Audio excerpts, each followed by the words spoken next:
Yeah, it's interesting. I guess we join a long list of other far-right luminaries like Russell Brand, who has spent the last 15 years as one of the most vocal devotees to the socialist Jeremy Corbyn. He's now also on the right. And Joe Rogan, who just 18 months ago said to millions of people that his favorite candidate running for president was Bernie Sanders, the socialist left-wing candidate from Vermont. And even now Elon Musk, who voted for Barack Obama in 2012 over Mitt Romney and is one of the largest donors to the ACLU, somehow he's also on the far right. So in some sense, it's just become a kind of punishing label that's designed to stigmatize or demonize anybody who in any way dissents from or diverges from liberal orthodoxy. It's just kind of an enforcement or coercive label that has no meaning, just bereft of any actual substance.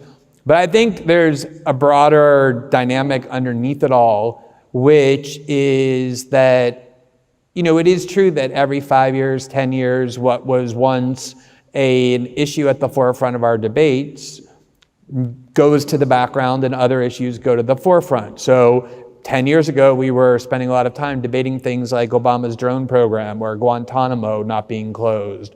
Or as you said, the work Matt was doing on, derivatives and the fraud on Wall Street. We don't talk much about that anymore. We spend a lot of time now talking instead about whether the internet should be this instrument of censorship and information control, whether we should trust the US security state to dictate what is and is not disinformation, whether we should be involved in very similar kinds of proxy wars like we spent the Cold War doing over places like Ukraine.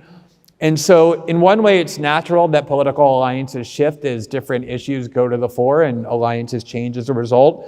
But I think something much more important is that liberalism itself has changed largely by virtue of Donald Trump, because liberals as a defining view, maybe as an overarching view. Maybe Democrats, not liberals. Yeah, by liberals, I just mean kind of the mainstream wing of the Democratic Party, the way Hillary Clinton calls herself progressive.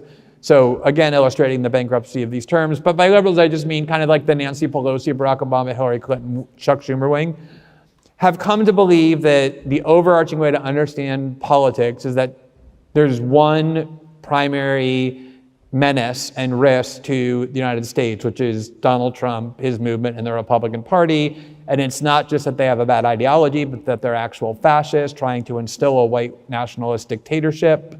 And if you actually believe that, if that's something that you genuinely believe, on some level it becomes rational to start embracing authoritarian methods of resisting that, of combating that, censoring, using due process-free processes to punish people and deprive them of their liberty.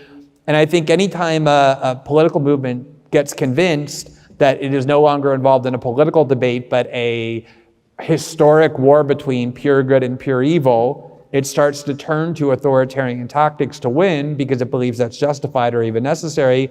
And those authoritarian tactics happen to be the ones that the left traditionally had opposed and now are embracing. And I guess Matt and I didn't decide that we were going to change our views of the last 30 years about these issues. And that has caused this organic breach, not just between us two, but others like us. And as I said, anyone who finds themselves outside of liberal orthodoxy automatically receives the far right label.